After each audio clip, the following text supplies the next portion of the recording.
Trabalho, estudo, família, contas para pagar, nossa vida é uma verdadeira correria. E é normal chegar em casa depois de um dia corrido e se sentir cansado. Agora, dormir e acordar cansado e no dia seguinte o cansaço volta novamente, será que tá tudo bem? Eu acho que não. Aciona o alerta vermelho, é hora de procurar um especialista. Dr. Ciro Massi, que é clínico geral e psiquiatra, vai nos falar mais sobre os efeitos nocivos do cansaço prolongado. É realmente hora de procurar ajuda e de entender como afeta a nossa vida como um todo, certo? Tem que procurar ajuda sim, não é normal. Uma coisa é eu estar com um cansaço normal, que eu tomo um banho, durmo, né, e no dia seguinte eu estou novo em folha. Isso é normal, isso todas as pessoas vão ter.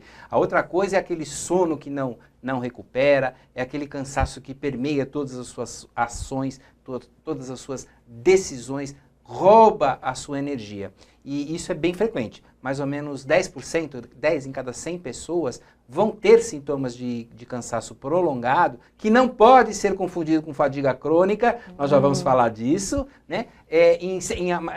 Durante os últimos 6 meses. Então, se eu perguntar para 100 pessoas, nos últimos 6 meses você teve excesso de cansaço, 10 pessoas vão dizer que sim. Né? Muito alto o índice. É um índice muito alto. E a gente tem que lembrar, a começar descartando, tem que procurar médico, necessariamente, porque tem que descartar causas médicas. Por exemplo, uma simples anemia pode causar cansaço, né? Isso tem que ser detectado. Problemas de tireoide, tem que pesquisar os hormônios de tireoide que podem estar dando cansaço. Diabetes, várias doenças do coração, às vezes simples, elas geram cansaço. Então, o primordial é procurar um médico para descartar, para ter certeza, ser absoluta, de que não tem uma doença orgânica quietinha lá que está roubando sua energia. Né? É o primeiro passo. Aí a gente começa a investigar os outros passos. Fez essa investigação. Como a gente consegue separar o cansaço da síndrome da fadiga crônica?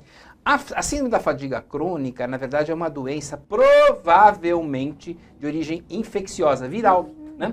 Então, ela começou nos Estados Unidos, ela foi descrita nos Estados Unidos, melhor dizendo, ela incide um grande número de pessoas e uma das grandes características, além do cansaço crônico, é uma febrícula, que a gente chama, uma febrinha muito baixa no final da tarde, muitas vezes a presença de gânglios, quando o indivíduo palpa aqui, ele vai ter gânglios, né? Isso, e vários outros sintomas, isso vai estar relacionado, mas é uma doença basicamente, provavelmente, ela é infecciosa. Normalmente a febrinha no final da tarde está presente. No Brasil não é tão frequente, é muito mais frequente nos Estados Unidos.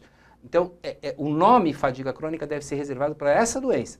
O resto a gente chama de cansaço prolongado ou fadiga prolongada. É muito importante separar, entender os conceitos, porque às vezes a gente mistura e na hora de tratar é muito diferente. Totalmente diferente. Se misturar o cansaço, se misturar um cansaço crônico de uma origem orgânica, com uma fadiga crônica, ou com, por exemplo, nós vamos falar agora do burnout, que é a exaustão, né? Que o tratamento é completamente diferente. Por exemplo, o burnout, vamos falar dele. Vamos falar. O burnout é um termo que vem do inglês, significa queimado, chamuscado. É quando a casa cai, é quando suas reservas realmente ficam esgotadas.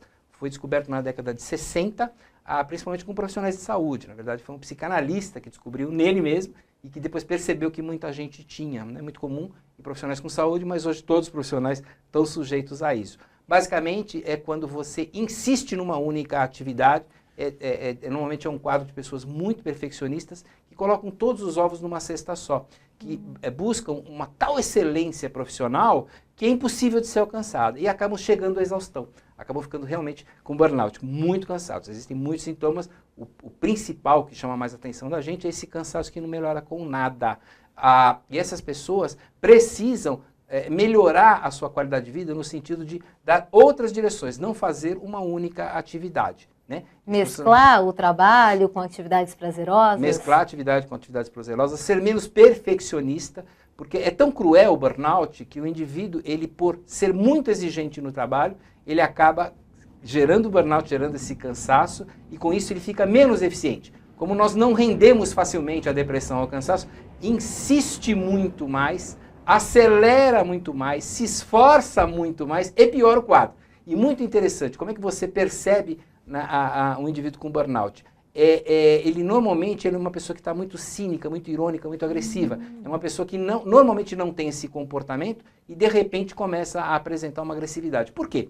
é uma reação do cérebro para diminuir as entradas, diminuir o input. Te torna um cara muito chato, muito antipático, muito irônico, muito ranzinza, né? Chato, porque assim as pessoas se afastam. E o cérebro vai tentar recuperar a energia que ele tá precisando tanto. Vejam a sabedoria do nosso cérebro. Ele tenta nos proteger, mas às vezes a gente insiste em cometer os mesmos erros.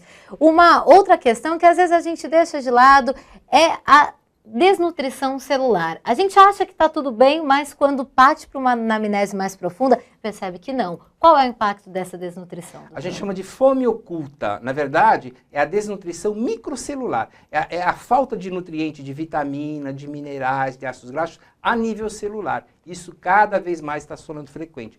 A nossa alimentação não tem a qualidade que a gente gostaria de ter. A gente deveria estar comendo em torno de 6 a 8 porções de frutas e vegetais por dia. Conheço pouca gente que consegue atingir esse nível. 6 a 8, realmente. 6 a 8 porções por dia. É muito distante do que a gente faz. É muito difícil, né? Para você obter um nível mínimo de vitaminas e minerais, né? Para você obter um nível mínimo de alimento para o cérebro. Fora isso, a exigência aumenta. Então, quando você tem um excesso de poluição, quando você tem um excesso de estresse, o teu organismo precisa de mais micronutrientes. Então, essas porções, que já são o mínimo, teria que aumentar muito mais. Então, é muito importante que procure se detectar para ver se existe a necessidade de suplementação. Sempre lembrando que suplemento alimentar, complemento alimentar, como o nome diz, ele não substitui a alimentação. Ele suplementa, ele complementa o que tem que ser uma alimentação de muita qualidade. Para isso, o médico deve mensurar as vitaminas. A vitamina D hoje, por exemplo, está muito conhecida, muita gente está mensurando, mas várias outras vitaminas têm que ser mensuradas, vários minerais, nutrientes têm que ser mensurados para saber se não está com fome oculta, se não está faltando um nutriente que é fundamental para a célula e cujo resultado vai ser não apenas uma queda geral, um desequilíbrio geral, facilitando o aparecimento de doenças, como o tema do que a gente está falando até agora, um grande cansaço que não melhora com nada. Não melhora com nada, uma vírgula. Porque se você for atrás, procurar tratamento adequado, a coisa melhora e melhora muito. Sim, mas tem que mirar e mirar bem para ir na causa e não no efeito. Vocês já puderam perceber que inúmeras são as causas desse cansaço. Por isso não perde tempo, não. Procura ajuda, eu tenho certeza que você vai viver mais e muito melhor. Muito obrigada, doutor Ciro Massi.